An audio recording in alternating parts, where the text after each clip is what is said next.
Welcome to Resilience Unravelled.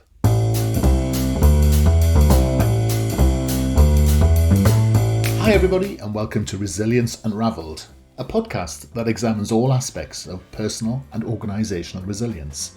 A huge all-encompassing subject that covers the ability to thrive in life by harnessing your cognitive, emotional, physiological and contextual abilities. I share stories from people who have thrived despite remarkable obstacles, as well as highly successful practitioners and experts across a range of topics. And this podcast introduces their amazing stories and expertise, as well as my own reflections, perspectives, strategies and tips, which come from my own synthesis of themes and trends from wider learning.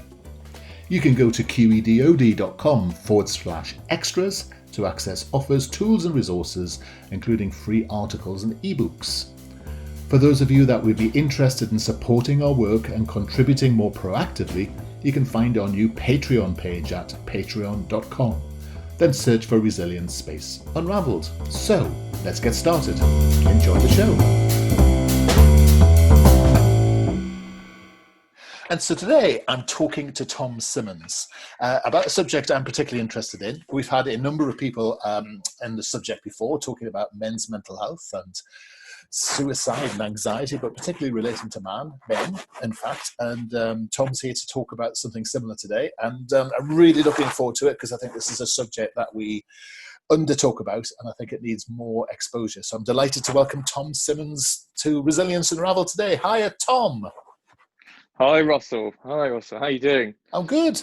So tell me, how would you describe what it is you do in the world? What do I do in the world?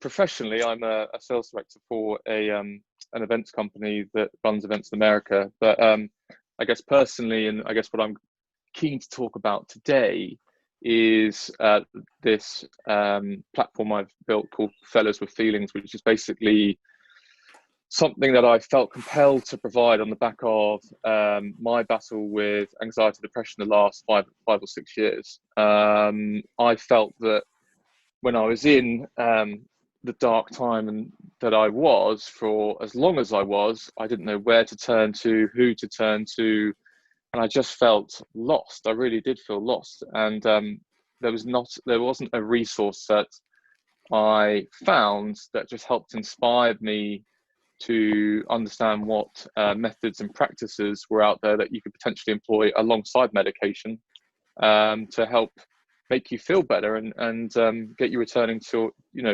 into better health. So that's really what kind of drove the inspiration behind it, because there was nothing out there, and I felt like there was a big gap to fill. Very interesting. Arguably, there's never been more help.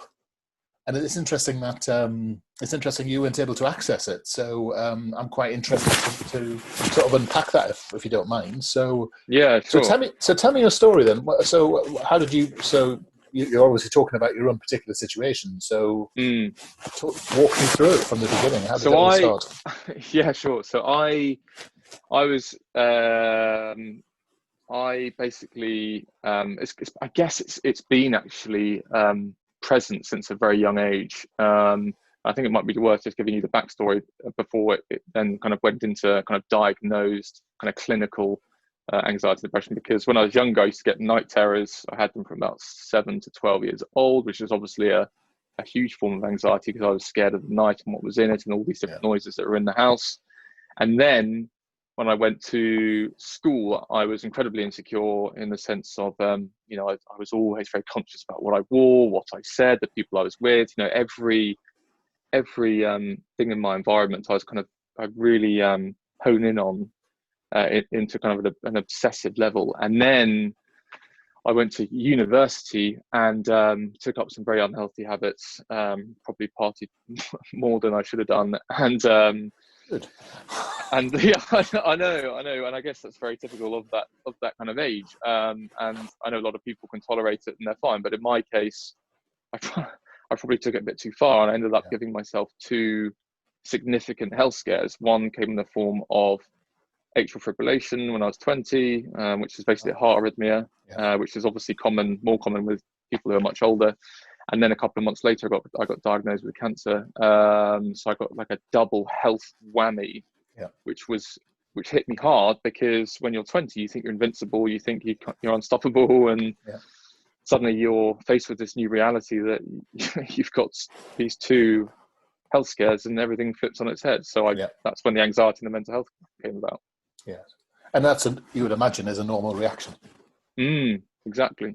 And I think they both, particularly the heart rhythmia, really, the emotion that came on the back of that, I think, was that all that internal insecurity that I've been building up throughout my childhood, I think just provided this huge outlet where that heart rhythmia came, and then my health was compromised, and suddenly I just became an anxious wreck. I developed extreme health anxiety. I was having daily panic attacks, very irritable, chest tightness, wasn't sleeping properly. You name it, I was going through it. So it's pretty grim. And so how did people help you when you were a child? What was the what seemed to be the approach when you were younger to all of this, the night terrors and such like? How did you find that? Well, I spent half the time in my parents' bed, which they must have been so annoyed about. And they probably gave me more time than they should have done. They should have just kicked me out the door, but they were too kind. Because and I think it was partly separation anxiety. I think I just wanted that security, and I don't know. It's weird because I did speak to someone the other day, and they asked a similar question, and I do find it interesting because my mum seems to think it's separation anxiety, but I was just I just had this irrational narrative going round and round in my head that was provoked by the fear of the dark and these noises that I thought were burglars and all just irrational stuff, which I guess, a lot of anxiety is irrational. It's fear of the unknown and, dramatizing all these situations, which is, the reality is if you did have the rational head on and you didn't have that anxiety, you just wouldn't think twice about it. But that's the frustrating thing about anxiety. So it's a difficult one, Russell. I think it probably was a culmination of a few things, but how were you helped? Because actually one of the criticisms is that people get on a fast track to become, how can I describe it without being implicitly incorrect? It's that they become professionally hooked into a service where, you become almost on a treadmill of a particular type of mental, medical and social care. Yeah. So I just wonder if you went through that, went through the whole of the NHS mental health provision, or did you avoid all that? I did, particularly at my younger age, because I think it could just be me growing up and trying to get my head around life. I think that can be quite common. But I guess towards my later ages, when I hit university, that definitely became more of a topic. The thing was, though, is I was very mindful of the stigma when you do therapy and antidepressants. There is definitely a stigma with that. I know it's a lot better now, but I did everything I could initially to try and help myself before going down that route. And with hindsight, I would have gone about it a lot differently and would have just dismissed the stigma and just thought about my health. But that was my approach initially, anyway. Okay. And so you reached the stage where you were facing the twin perils of heart condition, effectively, and a cancer diagnosis. I'm guessing that you found help and treatment for those things. Yeah. That's a sort of ready source. I mean, I've had cancer, and you there's a lot of help. There's a lot of help available. There's a lot of support. It's almost like, yes, we know that one. Here's the track. Bosh, off you go. Yeah. And then I'm guessing the same with the arrhythmia as well, as some similar sort of thing. Oh, yes, that's something we can actually give you or cut out or massage away or whatever it might be. Those sorts of physical therapy, those sort of physical treatments seem to be fine, don't they? I mean, I guess, they're not fine, they're not great to go through, but I'm hoping you found that there was a course of treatment available to you for that. Yeah, absolutely. And funny you mentioned that, because if I had to pick going through the anxiety in the way I did versus the cancer, I'd pick the cancer every time, because for what you mentioned there, it's tangible, it's physical. It's like, right, I've got this diagnosis and there's this treatment which will then cure, and you can kind of see the cure, right? With mental health, it's so complex and nuanced. There isn't necessarily a cure. and so we start with this main problem, which is a self-diagnosis, really, isn't it? So you rock up to the doctors, You say, hey, this is what I'm going through. And they say, okay, let me open my textbook.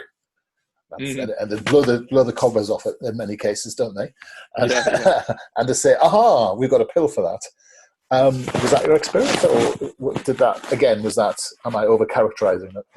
Well, I mean, it was latterly, because I kind of had no other option. It was about 15, 16 months ago where I just fell into full-blown depression, and we sat down as a family thinking, like, what choice do we have? And I ended up taking sertraline, which has been great. It has been great, but I just wanted to do everything I could to avoid that route, because I do feel like, through what I've learned now, I do feel like mental health, well, my view is it's basically it's an imbalance of your lifestyle. You know, in my case, I was drinking too much, living too hedonistically, just taking life for granted. And I can look back, and there's definitely things I was doing that weren't conducive to a healthy mindset, or definitely not setting me up for a healthy mindset. And I definitely think now that, whilst antidepressants and those types of drugs can be great for so many people, don't get me wrong, I do feel like it kind of cheats people actually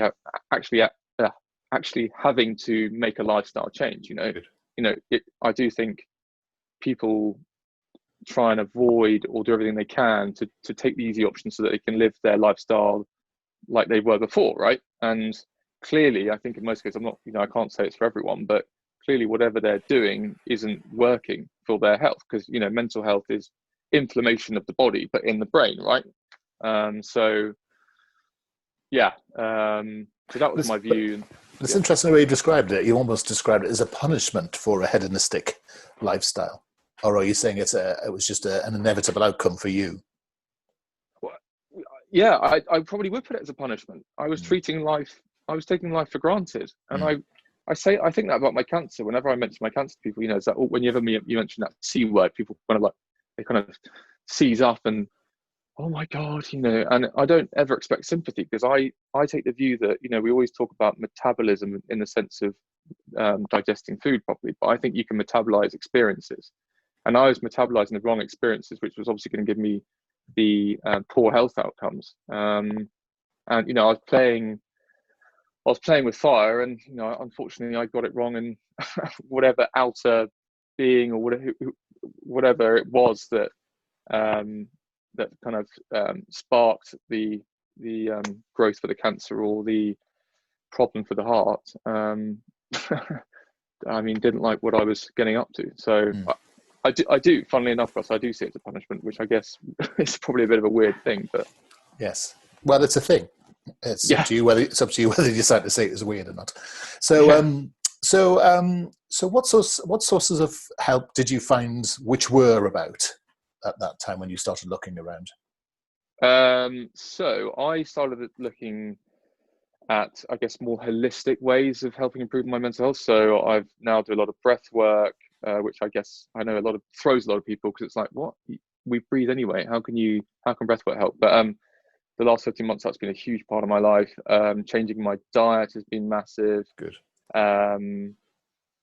What else? Prioritizing my sleep and coming up with new ways that I can approach making sure I get better sleep, exercise. It's all the classic things we hear all the time, but it's just prioritizing them. I think before they were just kind of second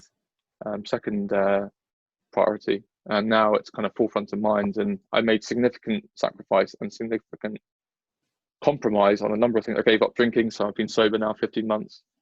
And I just kind of thought, I'm going to throw everything at it. I literally thought I'm going to do everything I can to try and make as much progress as I can. And it's been I've seen a huge lifestyle change, and I've seen a huge change in myself and all sorts of areas. It's been very interesting in all sorts of ways. Yes. And interesting. So you obviously want to talk about the fact that it's sort of different for guys. And I agree with you, but not everybody would. So tell me about that. Well, I think it's fair to say women, they find it easier to be more open about their feelings. I think that's a fairly reasonable thing to say. I think with men, it's more about, sport and chewing the fat over a couple of pints and kind of avoiding all the feeling stuff because it's kind of seen as a weakness. It's kind of seen as a bit wet. It's not cool. You don't talk about feelings within men, and I think that's a real shame and clearly causing a lot of issue because a lot of men below 40 are dying from suicide, and you can only assume that a lot of that must be because they don't feel like they can talk about, when they're stressed with work or family pressures or whatever it might be, they don't have an outlet. It's Yes. not like, I think particularly with older generations as well, I think my age group, so younger generations are kind of waking up to that and realizing that that's got to change. But I think anything over 35, 40, it's problematic. I think it's really problematic. So it's that man up, grow some balls, all these classic kind of phrases that we hear. And I went to an all boys school growing up, and it was very very prevalent then, and it definitely helped with character building. But I'm sure there was a lot of boys around me that really struggled with that because they just weren't that way inclined. So yeah. And you're saying it's okay for guys to have those conversations? Yeah, I think it should be. Yeah, I think men should feel okay to cry. Men should feel okay to talk openly about their feel. They should. I think that should be a normal. I think we should be proud to be in touch with our feminine side. I think being emotional and just being vulnerable around how we feel, I think is really healthy. I really think that's healthy. Other men might disagree, but I know from setting up this page that I have on Instagram and speaking to as many men that I do, I always get comments and feedback stating just how refreshing it is. And I see there's all sorts of accounts popping up as well that are similar to mine. And I think it's brilliant. The more men that do speak out and do try and normalize the mental health subject within the male domain, I think is such a great and refreshing thing. Yes. But it's also important, I think, not to over-genderize or stereotype some of those things, isn't it? Because actually it's not about your feminine side, or, because you're characterizing it that way, because you're getting into a whole gender debate, which is very confusing these days. But what you're saying actually is okay for guys to talk about feelings, okay for guys to cry if they need to. It's okay for guys to emote and to express themselves appropriately. And it's been my experience over my life as a therapist and such like that. Guys are great at talking about feelings, great talking about emotions, but you have to get them into the context, the right place, which is different to the way some, for example, women communicate. And I think that's part of the issue, isn't it? It's I remember talking to Frank Rich, who's a very famous suicide practitioner over in the States, and he said if you want to get two guys to talk about anything to do with feelings, just make sure they don't look at each other and they have no problems. And it's an interesting characteristic if you ever see that working. If you see a man and a woman talking together, if you don't look at each other, men can talk about it, women can't. Sorry, men can talk then, but it affects women negatively. So it's quite an interesting context, isn't it, about it's not that we have a problem doing it. It might be the context of the way we talk about feelings and emotions. Maybe that feminine word is part of the issue. I don't know. What do you think? It's interesting, isn't it? It is interesting. I think clearly there's exceptions to the cause, but I just can't help but think it is something a lot of men struggle with. And I just think I think a lot of it is down to upbringing. So I do think, the much older generations have instilled that into them. And, I do think it's that culture of, just get on with it. Just get on with it is what I always used to hear that whenever I'd kind of make a plea or make a hint towards that I was struggling. It was kind of, look, Tom, come on, it's nothing. Just get on with it. And that's significant, isn't it? Yeah. And that's not a gender thing. That's an instructional thing, isn't it? And whether I've worked with some incredibly aggressive female bosses who would say those sorts of things. They would say, man up, grow a pair, sort yourself out. And they'd be saying that to women as well as men, ironically, because it's a sort of style of management or a style of looking at the world where you fear weakness in other people, isn't it? Because they would have to deal with it. And that makes sense, doesn't it? Yeah. So you've obviously come across that. Yeah, absolutely. And I come across there's definitely a lot of judgment rather than compassion, which is a shame. I think it's changing, but a lot of I've definitely, I don't know if you've seen myself on Instagram, but it is pretty out there stuff. I'm really putting myself vulnerable, and when I try and talk about it in social situations or general situations, I do get a feeling of judgment, and I don't know whether that's a British thing or because we're quite prude in nature, and it's kind of not frowned upon to speak about feelings, but it's that sense of where you're just burdening someone, and people, it's kind of that taboo topic. Whereas I've spoken to other people in some European countries, and it definitely seems to they definitely seem to have a more compassionate attitude towards it, and that's really what I think underpins it all, is people taking interest in caring for people that are making hints for help or pleas for help, rather than that get on with it or man up culture. That kind of man up approach is very much kind of dismissive and judgmental, and I think that's got to change. Yes.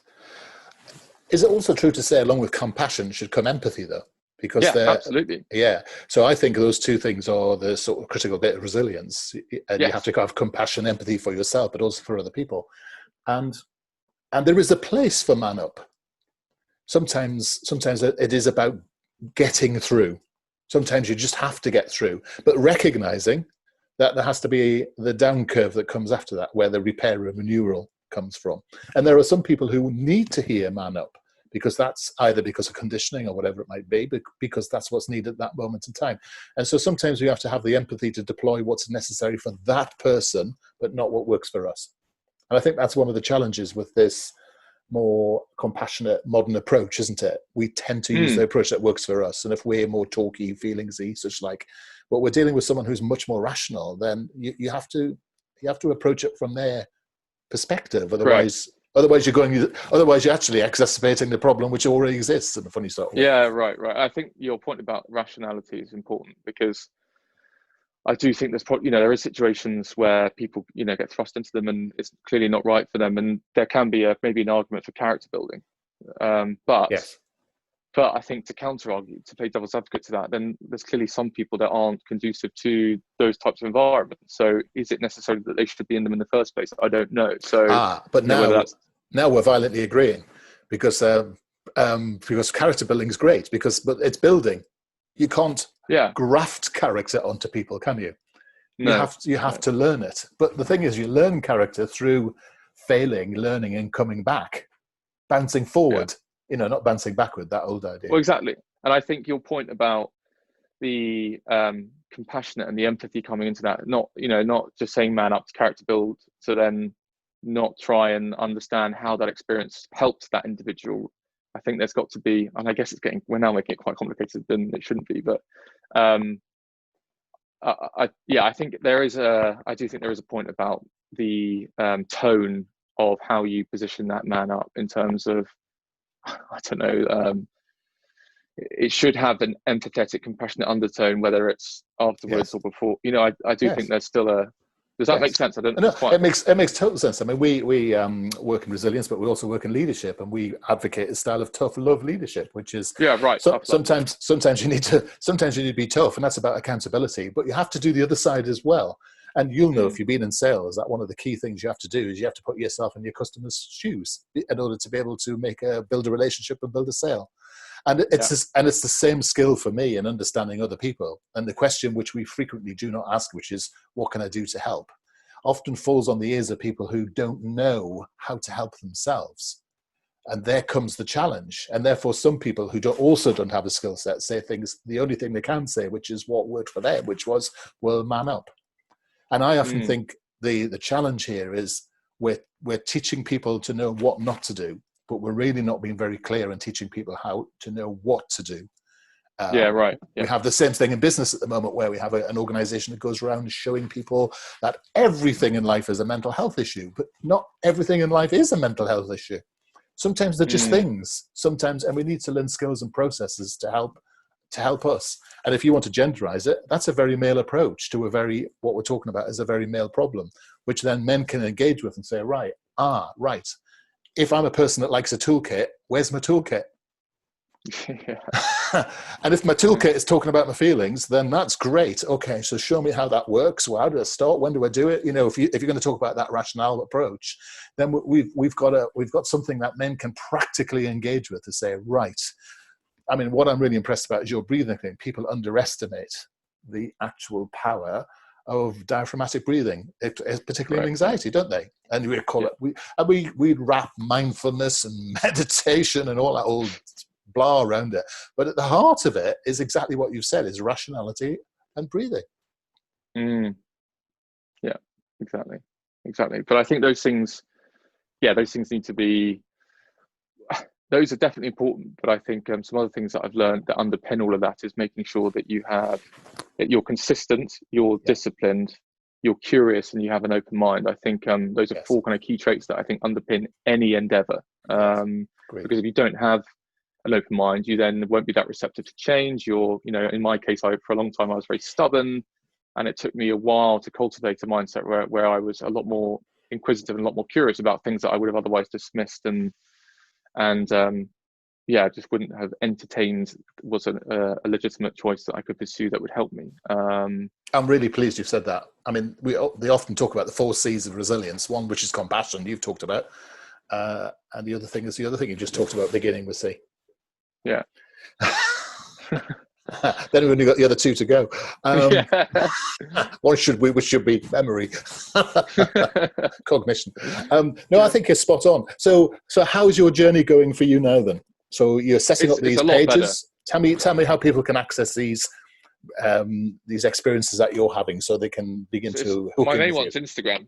Okay. Yeah, Instagram is my main one. That's where I'm putting up a lot of videos, a lot of static content. I'm adding to my story every day. It's really a daily, almost like a vlog of what I'm getting up to, but also being as vulnerable as I can around when I was in a bad way, how that felt, and trying to be as animated and as descriptive as I can with that, because clearly since doing it, people seem to resonate a lot with it. And I do think it's helping a lot of people, and it's creating kind of a safe and secure place for us all to talk about mental health without being judged. And I do think that's still that's still early days. I do think the whole mental health topic is really moving forward, but I still think it's early days, and having these pages, whether it's mine or whether it's anyone else, that they can feel comfortable talking about their experiences as well.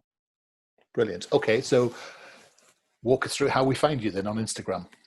So it's I think let me just double check. I think it's Fellas with feelings. Yeah, but I think it might be, I don't know whether it is fellas with feelings, but I don't know whether it's the underscore. It is. It's fellas underscore. Yeah, there you go. Yeah, right.